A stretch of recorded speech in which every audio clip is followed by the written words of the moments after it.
என் பேர் கௌரி. என் பையன் சஷ்வந்த் ராஜ். இந்த ஸ்கூல் மார்னிங் ஸ்டார் ஸ்கூலில் 7th A3 படிச்சுட்டு இருக்காங்க. இந்த ஸ்கூலில் வந்து வானத்தில் உள்ள நட்சத்திரங்கள் வந்து எவ்வளோ மின்னிட்டு ரொம்ப ஜொலிச்சிட்டு இருக்காங்களோ அது மாதிரி நம்ம ஸ்கூலில் படிக்கிற ஒவ்வொரு பிள்ளைங்களுமே மாணவர்களுமே ஒரு நட்சத்திரம் போல ஜொலிச்சிட்டு இருக்காங்க. அதை சொல்றதுல எனக்கு ரொம்ப ரொம்ப சந்தோஷமாகவும் பெருமையாகவும் இருக்குது. இதை வழிநடத்தி செல்வது வந்து நம்ம ஐயா பிரின்சிபல் சாரும் அப்புறம் ஏஓ சார் மேடம் எல்லாருமே ஒவ்வொரு ஆசிரியர்கள் எல்லாருமே வந்து பிள்ளைகளை ஒரு நட்சத்திரம் மாதிரி ஜொலிக்க வச்சுட்டு இருக்காங்க. அனுபவிச்சுட்டு இருக்கவங்க 2015 என் பையன் படிச்சுட்டு இருக்கான். இதுக்கு முன்னாடி எங்கள் ஃபேமிலியில் வந்து ஒரு பையன் படித்து இந்த ஸ்கூல் ஸ்டார்ட் பண்ணதுன்னு ஒரு பையன் படிக்கிறாங்க மாஸ்டர் அப்படின்ட்டு. அந்த பையன் இப்போ படித்து முடிச்சு இன்ஜினியரிங் முடிச்சுட்டு இப்போ ஜாப்லேயே இருக்காங்க. எங்கள் ஃபேமிலியே வந்து ஒரு 5 பேர் படிச்சுட்டு இருக்காங்க. 3 பேர் படித்து முடிச்சுட்டாங்க. அந்த எங்கள் பொண்ணோட பையனும் இங்கே வந்து படிச்சுட்டு இருக்கான். அடுத்த ஜென்ரேஷனே வந்துருச்சு எங்கள் குடும்பத்தில். சொல்றதுல ரொம்ப சந்தோஷமாக இருக்குது. அப்புறம் அந்த ஸ்கூலில் வந்து எஜுகேஷன் வந்து ரொம்ப ரொம்ப நல்லா இருக்குது. ஒரு பயமே இல்லை. ஒரு ஃபேமிலி மாதிரி டீச்சர்ஸ் எல்லாருமே வந்து ஒரு ஃபேமிலி மாதிரி தான் பிள்ளைங்களை பார்த்துக்கிறாங்க.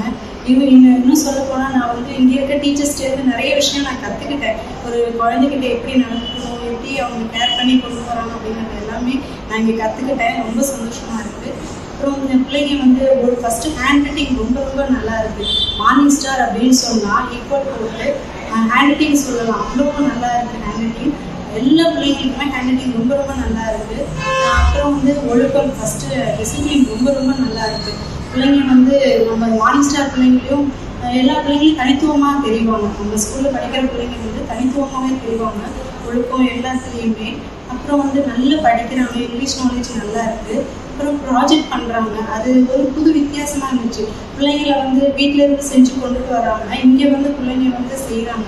அப்போ அவங்களுக்கு வந்து ஒரு கான்ஃபிடென்ஸ் கிடைக்கிது. நம்மளால் செய்ய முடியும், நம்ம தனியாக செய்ய முடியும் அப்படின்ட்டு ஒரு அந்த பிள்ளைங்களுக்கு வந்து ஒரு தன்னம்பிக்கையாக இருக்காங்க. அதெல்லாம் வந்து புது வித்தியாசமாக இருக்குது. ஒவ்வொரு தடவையும் புது புது விஷயங்கள் கொண்டுட்டு வராங்க. ஒவ்வொரு தடவையும் மாறுதல்கள் நிறையாவே இருக்குது நம்ம ஸ்கூலில். எந்த ஒரு குறையுமே நம்ம சொல்லவே முடியாது. அவ்வளோ விஷயங்கள் இருக்குது. சின்ன குழந்தைங்கள்லேருந்து பெரிய 10th படித்து முடிக்கிற வரைக்கும் அவங்களோட ஒவ்வொரு நாளும் ஒவ்வொரு பிள்ளைங்களையும் தனித்துவமாக பார்த்து அவங்களுக்கு என்னென்ன ப்ராப்ளம் இருக்குது, அதை எப்படி கொண்டு போகணும், பேரண்ட்டை எப்படி நடந்துக்கிறாங்க, அதெல்லாமே இருக்குது. அப்புறம் மார்க் லிஸ்ட் அந்த கொடுக்கும்போது ஒவ்வொரு டீச்சர்ஸையும் நாங்கள் தனித்தனியாக பேசி அவங்க ஸ்டூடெண்ட்ஸோட குறைகள் நிறைகள் எல்லாமே நாங்கள் தெரிஞ்சுக்க முடியுது. அது ரொம்ப ரொம்ப சந்தோஷமாக இருக்குது. என் பையன் 7th படிக்கிறான். அவன் வந்து சின்ன வயசில் நாங்கள் ஸ்பீச்சுக்கெலாம் நாங்கள் எழுதி கொடுத்துட்ருப்போம். ஆனால் இப்போ வந்து சமீபத்தில் அவனாவே ஸ்பீச் எடுத்து அவனாவே தான் அங்கே கலந்துக்கிறான். அந்தளவுக்கு அவனுக்கு நாலேஜ் இதாகிடுச்சு, ஒரு கான்ஃபிடென்ட் இருக்குது.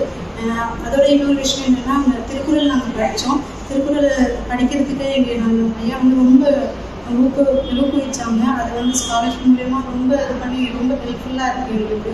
அது சொல்கிறது நான் இந்த நேரத்தில் தேங்க் பண்ணிக்கிறேன்.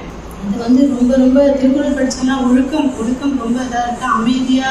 அமைதியாக ஒரு சமூகத்தில் அவங்க எப்படி நடந்துக்குவாங்க அப்படிங்கிற ஒரு பயமே இல்லை. பயம் இல்லாமல் ஒரு பிள்ளைங்களை எப்படி நம்ம வளர்க்கலாம் அப்படிங்கிறதுல ரொம்ப ரொம்ப தைரியமாக நம்ம இருக்கலாம். கவலைப்படவே தேவையில்லை நம்ம இந்த ஸ்கூலில் படிக்கிறதுனால. அப்புறம் வந்து என் பையன் வந்து ஸ்கூல் லீவ் விட்டுட்டான்னா அப்படியே சோகமாகிடுவான். ஸ்கூல் என்னைக்கு திறக்கிறாங்களோ அந்த லீவ் ஒரு 10 நாள் லீவ் விட்டாவோ 4 நாள் லீவ் விட்டாவோ சோகமாகிடுவான். ஸ்கூல் அடுத்த நாள் என்னைக்கு போகிறவங்க ரொம்ப ஜாலியாக இருக்கும். ஸ்கூலுக்கு போயிட்டு வந்து ஒரு 1/2 hour ஸ்கூலில் நடந்த விஷயத்த பேசிகிட்டே இருப்பான். அவங்களுக்கு வந்து இங்கே வந்து ஒரு ஃபேமிலி மாதிரி ஆயிடுச்சு. ரொம்ப ரொம்ப ரொம்ப சந்தோஷமாக இருக்கான். அவனை பற்றி நான் கவலைப்படவே தேவையில்லை. ரொம்ப நல்லா இருக்குது எஜுகேஷன் ஸ்கூலு. ஒவ்வொரு ஸ்டூடெண்ட்ஸையும் டீச்சர்ஸ் எப்படி ஹேண்டில் பண்ணி கொண்டுட்டு போகிறாங்க. எல்லா டீச்சர்ஸ்க்கும் இந்த நேரத்தில் வந்து நான் தேங்க் பண்ணிக்கிறேன். இந்த ஸ்கூலில் கொடுத்த Arivanandam sir, AO sir, madam எல்லாருக்குமே வந்து நான் தேங்க் பண்ணிக்கிறேன். நன்றி.